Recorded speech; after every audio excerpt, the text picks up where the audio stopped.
I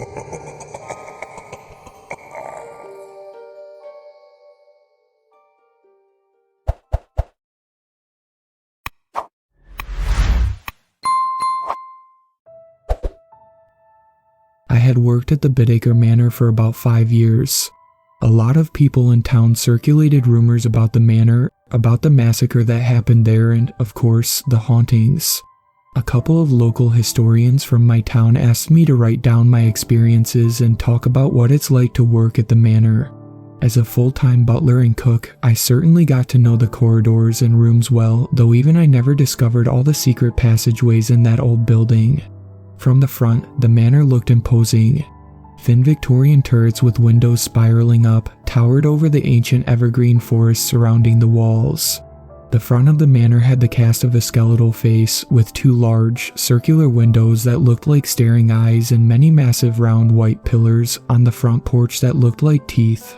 It had a disconcerting effect on many visitors who saw it for the first time, and yet the inside of the manor held far more surprises in store.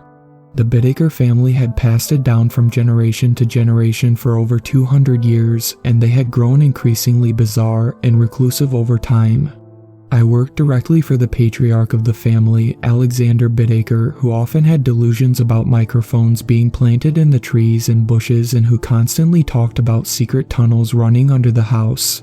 "You know, I think the government has people in the tunnels who come up here when I'm sleeping at night," Alexander told me, his blue eyes wide. He gave off an anxious energy like a child speaking of monsters under the bed. Locks of dirty blonde hair fell over his forehead. His face looked similar to statues of Julius Caesar I had seen, with a straight, aristocratic nose, a small mouth and naturally wavy hair. "It is as you say, sir," I said, bowing respectfully. I knew not to get into it with Alexander. We stood in the courtyard, next to the marble fountain. Up in a window on the 3rd floor, I saw a pale, skeletal face looking out. I only glimpsed it for a moment, but there was no one else in the house besides Alexander and me. This had become a regular occurrence that I learned to ignore over time. "They move everything around," Alexander continued, his small mouth forming into a scowl. His eyes narrowed. "They keep switching all the spoons and knives in the drawers and mixing up all my boxers with my socks. I don't get why they're targeting me," he swore, shaking his fist. "I think it's the goddamn Freemasons. Perhaps you should consider getting some cameras, sir," I said, thinking to myself what a lunatic this man was. He often locked himself in the mansion for months, drinking himself into a stupor in the library every night and fighting with imaginary demons. That the pay was good, over $70,000 a year before taxes, and the work was easy, so I didn't complain too much. And, in a very real sense, I liked Alexander. He was a nut, but he was a harmless rich nut, and there were, I knew, far worse things in life than that,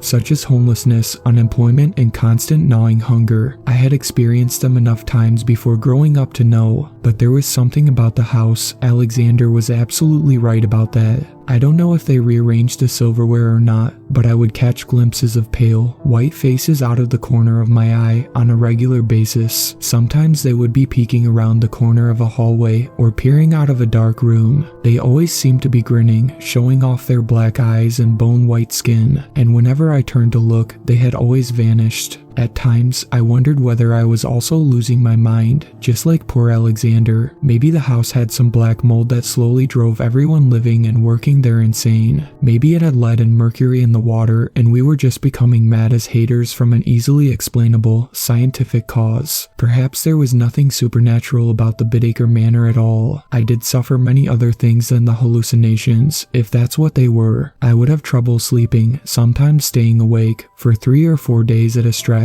A kind of manic energy would possess me, and I would pace and listen for noises in the ancient, sprawling mansion. I would pace and listen and they would come. I would hear whispering, and sometimes the creaking of floorboards as small feet passed down the hallway, but I could never catch the intruders in the act. Alexander became increasingly mentally unbalanced as well, and every time he passed me in the halls, he would be clutching a bottle of cognac or gin to his chest, praying to himself, and refusing to meet my eyes. We talked less and less, except over meals. The final straw came when the smells started to pass through the place. Odors like rotting meat and blood would fill up certain rooms or hallways, passing through the entire mansion from one side to the other. Sometimes I would hear something in the vents, and they would rattle and shake. The the metal quivering with quick, uneasy vibrations. I stayed up all night, watching the vents. I shined a flashlight into one, and I caught a glimpse of stringy black hairs with something fetid and dark dripping off the ends, a thick mask of hairs that hung over a grinning, decomposing face. Then, in a blur, it vanished. The vents shook in their casings as the cracking of bones and the quick, rhythmic clicking of skeletal hands on metal faded off into the distance. I couldn't sleep after that. Every time I closed my eyes, I saw that barely glimpsed face. Something about it seemed familiar. It was in the cold, dead eyes and the high cheekbones. As I thought about it, it came to me. It reminded me of my own face. The straight black hair that hung down to the ears, the dark brown eyes, the light skin, and especially the facial structure all reminded me of myself. That is, it looked like myself if I were a walking corpse, set out to desiccate and decompose for a few days. The vents kept shaking until dawn. Alexander and I sat down at breakfast together that morning. Both of us had dark bags under our eyes, and I knew Alexander slept less and less lately. I could hear his manic pacing in the halls at night, and I would catch glimpses of what he whispered to himself. The night before, he had recited a poem as he slowly staggered past my bedroom door. I wrote it down for posterity's sake, at least as much as I heard. We dance and fold in the freezing cold, naked and alive for the first time. Under a black god's eye, we're told to live within this world of grime. The command comes from him, going deep,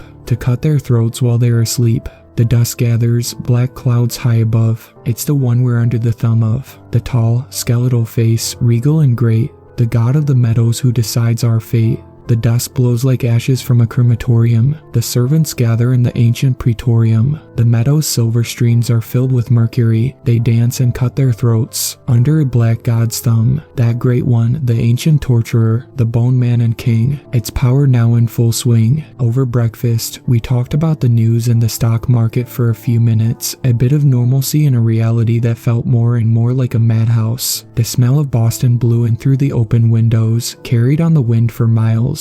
I could smell car exhaust, pollution and smoke, the typical hallmarks of a modern city. The dining hall where we sat had bay windows looking out onto the hedgerow maze, an outdoor swimming pool. Ancient purple curtains the color of old bruises gave the massive room a dull pallor. Cabinets filled with antiques and silver cookware lined the back wall. I'm thinking it's time we looked for an extra hand around here, I said. Alexander looked at me blankly. Why? He asked simply. I shifted nervously. It's a big place, and it's hard to maintain the interior by myself, in addition to all my other duties. I know we have landscapers for the outside maintenance now, but so what's the person going to do? He asked. Well, on my days off or when I take vacation, they'll make sure your meals are prepared, and you are properly cared for, of course. They can do any cleaning, maintenance, cooking or driving you need. They could also run errands for us. I have a person in mind. If you are agreeable, I responded. He swallowed his entire burning cup of coffee in one long swallow, then turned and regarded me with his icy blue eyes. What's wrong with temps? He asked.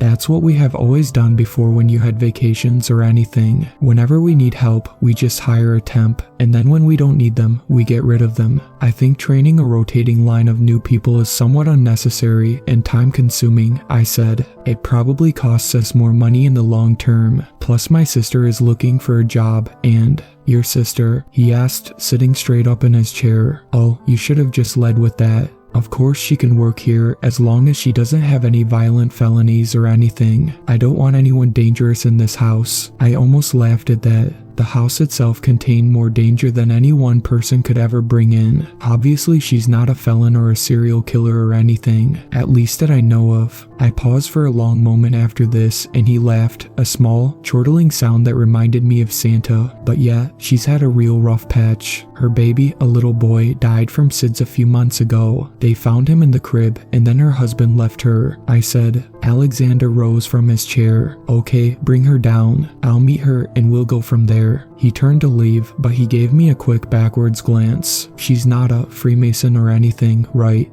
A member of the Illuminati, he whispered in a voice choked with terror. Absolutely not, I assured him, pulling out my phone and dialing her number. Jessie, my sister said, answering the phone. Her voice sounded slow and tired, likely much like my own. Long time, no see, huh? Catherine, I said, hi. Are you busy right now? Well, I'm unemployed, single and childless, so technically no, she said sardonically, a self-deprecating tone underlying her words. And you still live in Quincy? I asked. Quincy was not too far from the Bittaker Manor, about 15 minutes from Boston. Yeah, until I get evicted, she said sulkily, unless I can find a job immediately. Actually, that's why I'm calling, I said. I have a place for you to stay and a job. Alexander Bittaker said he will hire you full-time if you want. The line went silent for a long moment. I'll start packing right now, she said. Catherine and I got to the Bittaker Manor sometime around dark. My little sedan was filled to the brim with her belongings. Everything seemed slow and the lights seemed too bright. I think the sleep deprivation had begun to affect me more than I knew. I felt like I was passing through water as I got out of the car. Bone tired, I could only think of my soft bed. But Catherine wanted to talk, and she had many questions as we carried her luggage inside. She especially wanted to know about the murders. I sighed, knowing this would turn into a long conversation. Has Alexander ever told you what happened to his grandparents and parents? She asked. I heard a bunch of people died in this house, and not a natural death either. No, I think it was likely the most unnatural death imaginable, I said. They suffered the torments of hell before they died, and Alexander saw it as a child. That's why he's a little off, I think. I mean, for what he went through, he is actually fairly sane. So what really happened to the family? She asked. Do you even know? I nodded grimly. I've heard the story, I said. I wish I hadn't, but I did. It had started, Alexander said, with a popping noise, like a bottle of champagne flung open during a crazy celebration. He had been no more than a small child at the time, 5 or 6. He had heard the popping and then the screaming. He came out of his room and walked the great halls of the manor, going down the massive front staircase, all polished oak and mahogany, and out the front door. He said the world outside was gone. Nothing but blackness stood there, as if the house had teleported into outer space.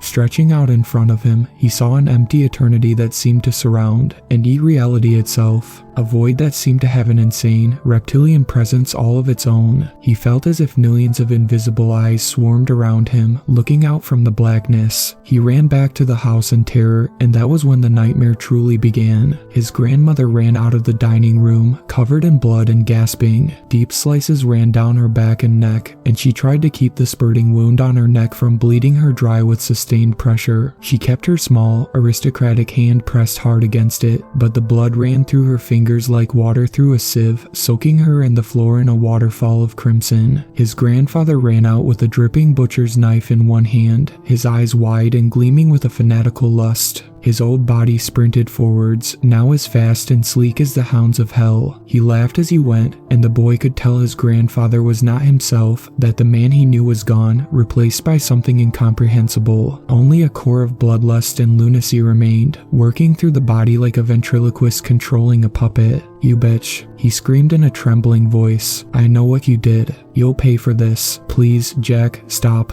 His grandmother cried as the knife came down one last time, piercing through her right eye and into her brain. She went still, then her body crumpled to the floor, her legs and arms shaking as if she were seizing. The vitreous fluid from her eyeball mixed with the rivulets of blood that ran down her pale, bloody cheek, and then she stopped moving, her death gasps coming out harsh and discordant. As the muscles on her face relaxed, Alexander stood there, still as a statue. He had wet his pants, he didn't know when, and now he looked down at the puddle of urine that pooled on the floor below him. He wondered where his mother was, his mother who had always loved and protected him. He wondered if the blackness outside would ever recede, would ever let them go, and return the house back to the world he had come from. In a blind panic, he ran from that room, his pants soaking wet and tears streaming from his eyes. With blurry vision, he went into the kitchen and found his father there, laid on the table, moaning and whimpering. Around his father's figure, he saw black creatures, humanoid figures with thin shadow appendages. Long and black like the legs of a spider, their joints twisted in unnatural ways, they hovered over over his father's body with their spiked, vampiric fingers. They removed his father's skin piece by piece. He saw they had already finished the face, which was now just a mask of gore, the lidless eyes bulging over bloody contracting muscles, the teeth chattering in agony. They started slicing into the neck, pulling with care as if removing a priceless painting from a canvas. His father groaned and tried to rise, but spidery black hands pushed him back down, rubbing his skin as a lover would. Alexander felt a slight tickling on his neck, as if some spider had crawled down his shirt.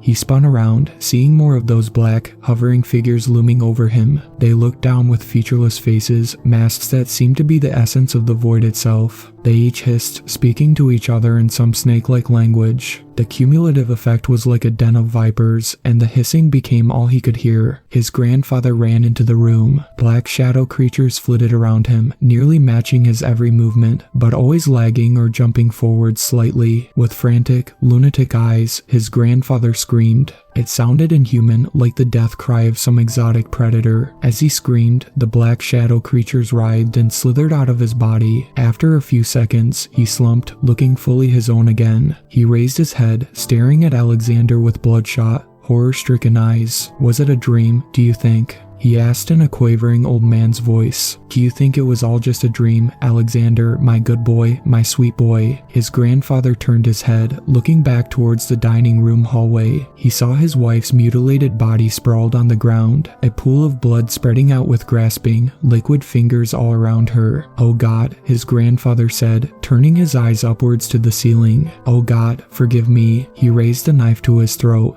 Alexander said time seemed to stop for a moment as his father looked heavenwards, praying. "No, Grandpa, don't do it," he cried, yet too late. With a quick, jerking stab, Alexander watched his grandfather stab the sharp, gleaming knife through one side of his neck and out the other. He collapsed to the floor like a puppet who just had its strings cut. As he died, he looked at Alexander, his eyes still filled with incomprehensible horror and remorse. Alexander ran in a blind panic, heading instinctually back towards the front door. In the massive entrance chamber, with its polished oak stairs and looming mahogany balconies, he saw the final and worst of the terrors. His mother lay crucified against the far wall, her writhing, moaning figure 20 feet above the ground. Thick, rusted nails pierced her wrists and ankles, biting through the bone and digging deep into the wall behind her. All across the wall, the black shadow creatures danced and shimmered, slithering up and down it like salamanders. Her stomach had been cut wide open, and her intestines hung down, uncoiling from her body. They shined pink and red, streaming down below her like ivy or the leaves of a weeping willow, blowing gently with the breeze. "Run, baby," she gurgled through a mouthful of blood that overflowed from her mouth and dripped onto the floor far below her. Her head drooped, yet her eyes continued to stare intently at Alexander. "Run." The shadow creatures stopped all at once, and though they had no eyes, he felt their gazes turning to look at him. Dozens of them glistened like an obsidian void, and the claws on their fingers looked as sharp as broken glass. So he ran out the door as if demons from hell were chasing him, which, perhaps, they were. He felt cold, spongy hands grabbing at him, and claws raked his back, slicing deep into his clothes and skin. The black abyss still stood there, like a sheet of infinite space sliced around the perimeter of the mansion. Yet when he ran, his feet hit something. It wasn't concrete or grass or anything that he knew. It was strange and had a lot of give, like walking on a trampoline. But he didn't stop, instead sprinting out as far into that void as he could go. At a certain point, after what felt like an eternity of crossing this endless void, he heard a popping noise, and then a whooshing sound started all around him. The streets and lights and houses phased back into view, at first staticky and translucent, but then solidifying rapidly. He turned around and saw he had left the border of the Bittaker property and now stood on the street.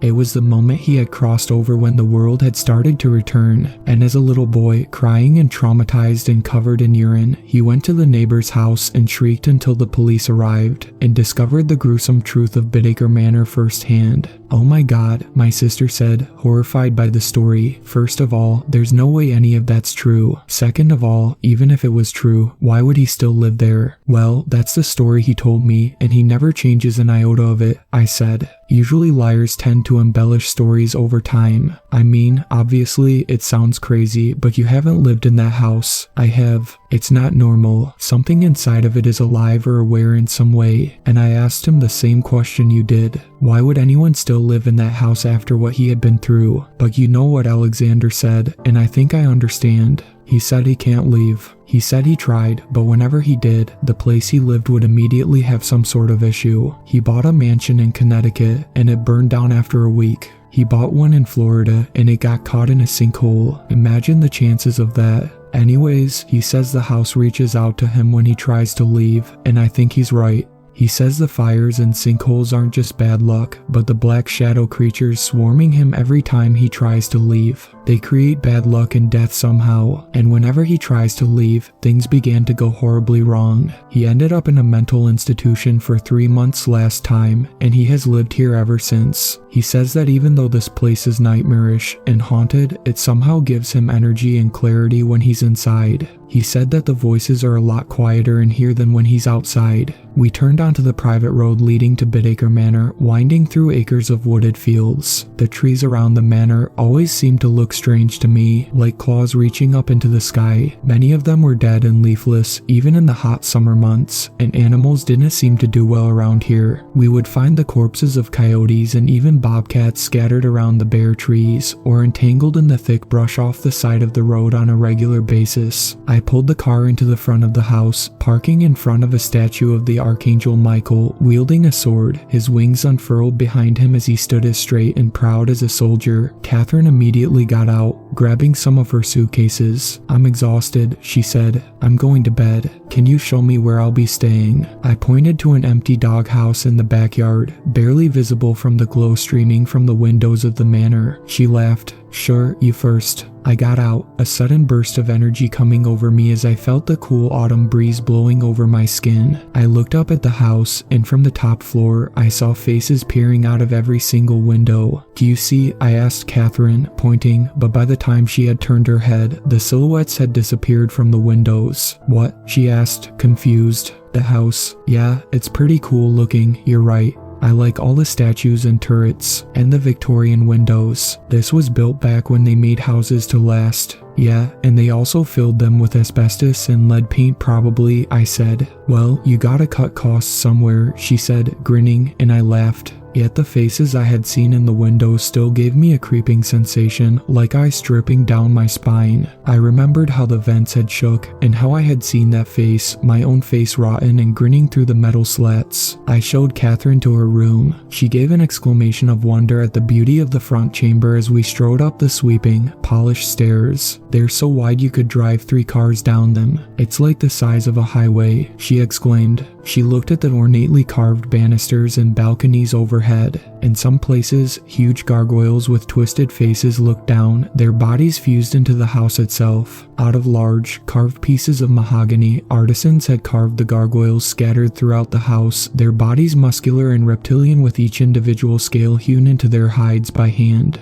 "They're supposed to protect the house from evil spirits," I whispered confidentially. "Alexander thinks they work." After the incident, he brought in professional sculptors and had them add these to the home. "The placebo effect is a powerful thing," Catherine exclaimed in a scholarly tone. "Yeah, well, I don't know anything about that, but the house has calmed down over the last few years. It used to be worse. I used to wake up in the middle of the night and see people standing over my bed. They wore black robes and their faces looked like they had mostly rotted away. They spoke to me with a voice like the cracking of falling rocks, and the stench of decomposing meat would linger in my room for days afterward. At first, I thought it was sleep paralysis, but after a while, they'd say things like, 'The Black God's minions rise in the secret chamber,' and 'The Bittaker blood will spill to cleanse these walls, and you shall all die with him.'" "Secret chamber?" Catherine asked, perking up. I nodded. "Yeah, there's all sorts of hidden tunnels and secret rooms in this place. I found a couple by accident, but I don't go looking for them, and I definitely don't go exploring them. This place was built in the 1700s and half of those tunnels could have already collapsed." "Well, that's you," she said, her eyes glinting with excitement. "After I get settled in and sleep, I'm going to have a look around." "Good for you," I said. "You start work tomorrow at 7:30 in the morning. Mr. Bittaker likes slab bacon, eggs, French toast, and coffee for breakfast, by the way." She nodded, that gleam of adventure still marking her face. "Okay, good night." I turned and left, going to my room and falling quickly asleep. "Jesse," someone said softly. A small hand gently tapped my shoulder. "Jesse, you awake?" I sat up in bed, looking around in the near total dark. "Get back, fiend," I said fiercely, taking my silver cross necklace off my head and shoving it towards the sides of the bed. "Back, I say." No, it's me, Catherine," a diffident voice said. I sagged, leaning over and flicking on the lamp. "What the hell are you doing walking around in the pitch black?" I asked. "And what time is it?" "Look, it's 3 in the morning, but that doesn't matter. I found something," she exclaimed triumphantly. I sighed, pulling on a long-sleeved shirt as I got out of my warm bed. "Fine," I said groggily, slipping my shoes on. "I'll check it out. But this better be really cool if you're waking me up in the middle of the night." "Oh, it is," she said with a sly grin and a wink. "It is." I followed her downstairs into the library. I saw Alexander had slept in his own bed tonight, rather than posting an all-night vigil by the books and liquor cabinet. I saw a shot glass with a small amount of liquid next to a bottle of gin and some tonic and juice. "Gross, gin," Catherine said, gagging. "How does anyone drink that crap? It is so freaking gross." "Is this, what you wanted to show me?" I asked tiredly, rubbing my eyes. She laughed. No, that's over here," she said, moving towards the dark fireplace in the center of the far wall. It was swept clean. No one had built a fire here in years, maybe even decades. The house, after all, had central heating, and the fireplaces simply remained as remnants from a more primitive time. The gray stone swept up in an arch over the fireplace, and a large mirror hung there. A statue that appeared Mayan stood on the ledge, next to other ancient trinkets that had stayed there for God knows how long. Centuries, perhaps. The statue had a creature with fangs and bulging eyes, with a snake coiled loosely around its arms and neck. It had big, naked feet sticking out, and a strange, pyramid-like hat with countless runes and symbols carved into it towering over its head. "Check this out," Catherine said, reaching out and grabbing the Mayan statue by the top. She pulled it forward, slowly and gingerly. She seemed to strain for a moment, taking both hands. With a heaving gasp, she pulled the statue forwards a fraction of an inch. Behind the walls, I heard rolling and clicking and sliding as gears started to work. The fireplace opened in front of us like a party mouth. Below, I saw dusty stone stairs leading down into the dark. "I'll go get a flashlight," Catherine said, running gleefully back to her room. I groaned, waiting there. I thought I saw movement at the bottom of the stairs, as if a lighter-colored patch of shadows had flitted through the darkness, but I couldn't make it out. I heard light steps below, and I wondered if it was rodents or something worse. "Okay, I have 2, Catherine said excitedly, running into the room behind us. I jumped as her voice rang out behind me, knocking me out of my reverie. She shined the light down into the tunnels, and of course, no one was there. I could have sworn I saw something, I whispered, more to myself than to her. She ignored the comment. "I'll go first," she said, beaming, looking as thrilled as a kid on a school field trip. "Catherine, I kinda have a bad feeling about this, and I really don't think you should," I began, but she had already started down the stairs. I sighed, following close behind. We found an ancient den of nightmares at the bottom. The first thing I saw when I shined my light into the chamber deep under the house was an Iron Maiden, the metal rusted, the bloodstains black under the bright glare of the LED flashlight. Then I saw all the skeletons. They had long ago had all the meat stripped off their bodies by roving bands of rats and flies, and now they laid on the ground, their dried bones a muddy yellow. Catherine began to walk around, and soon, on a counter covered with soiled torture tools, she found a journal. I looked in horror at the pliers, the knives, the grinders, the pullers and twisters, all covered in ancient, dark blood. She began to read. According to this, she said slowly, the excitement having gone out of her eyes, these were slaves. The original Bittaker patriarch who built this house, Jefferson Bittaker, had bizarre tastes. He documented all the tortures and murders he committed here. It looks like he murdered hundreds of slaves. She looked up, disgust marring her features. "Do you think Alexander knows about this?" I shrugged. I had no idea, and honestly, I didn't see how it could possibly matter. This happened a few hundred years ago, I said. Who cares? What are we going to do about it now? Absolutely nothing, that's what. but don't you think we should contact a historical? She began, but then I heard the footsteps behind me. Turning, I saw Alexander walking down the stone steps with a sawed-off shotgun in his hands. He wavered from side to side, looking extremely drunk. "What in the hell are you two doing down here?" he asked in a gruff voice, squinting his eyes. "This place is cursed. No one should ever open that passageway again. I should have had that goddamn statue removed. I knew it." "What's going on here, Alexander?" I asked. He looked at me with watery eyes, giving me a sad smile. "Today is the 40th anniversary of the death of my parents and grandparents," he said, "and I don't think these bones will stay silent. I don't think it's a coincidence your sister came here and found this passageway tonight, of all nights. I am the last of the Bittaker line, and they want my blood.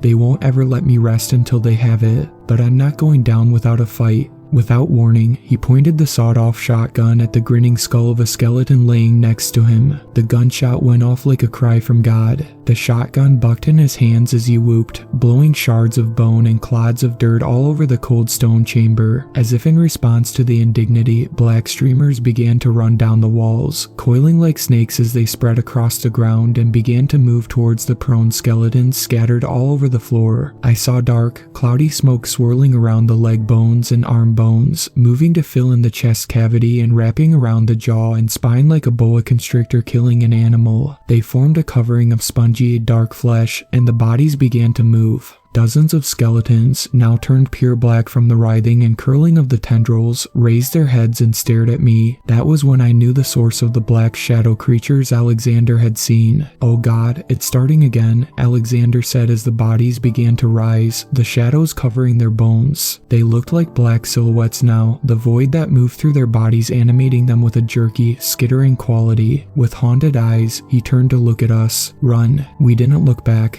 Catherine and I peeled out of the room.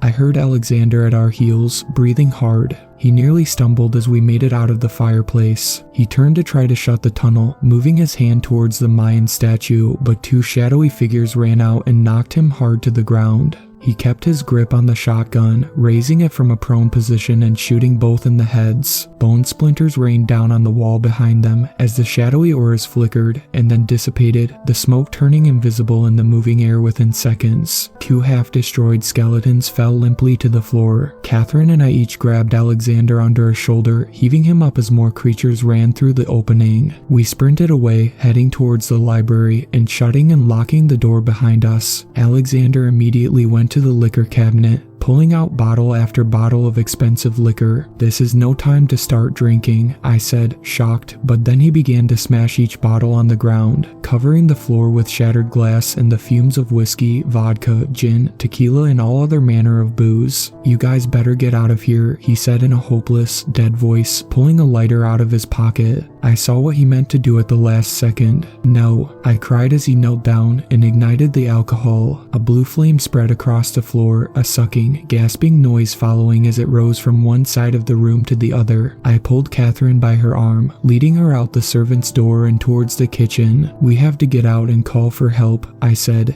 "We can't let it happen again." The door exploded open behind us. Alexander came sprinting in, dozens of shadowy figures close at his heels. They came running out of the inferno like the beasts of hell. The fire exploding out of the door licked the ceiling with long tongues of flame as black, choking smoke filled the hall. I saw them overtake Alexander, knocking him down with their long, twisted arms. His shotgun went sliding across the marble floor and under the table, landing near my feet. Their claw-like fingers began to reach down, heading towards his eyes and mouth as he gazed up at them with horror. "Oh God, please, no," he said as one cut out his right eye, ripping off the lid and then digging deep into the socket to cut the connective tissues in the back. The others gathered around. An eerie, echoing susurration of voices began to filter out from the crowd of nightmares that looked down on Alexander like a patient on a surgical table. A few looked up at Catherine and me, their heads rising. Though they had no eyes, I could sense their cold, reptilian stare. I quickly knelt down, feeling under the table for the shotgun. They came at us in a blur. My fingers closed around the cold metal of the gun. I raised it, firing. Their chests exploded as the black smoke kept coming, blowing past me in a cloud as the shattered bones fell to the floor, and yet others began coming, streaming through the door. I grabbed Catherine's hand and began to push her towards the back.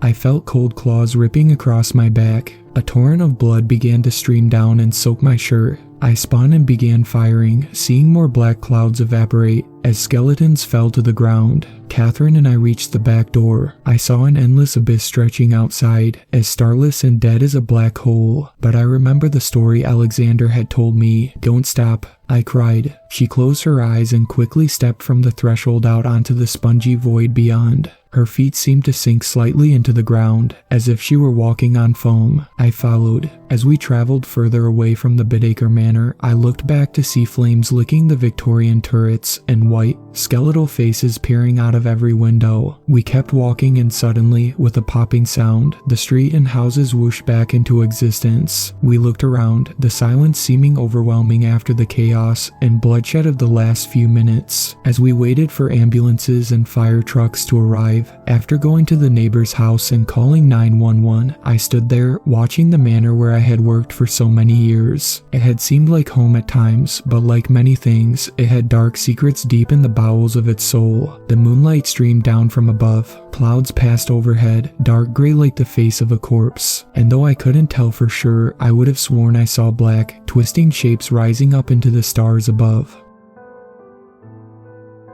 Thank you to my superfans, Sweet Black Swan, Tacy, and Brooklyn. I really appreciate you guys supporting my channel, and I look forward to making more content for everyone.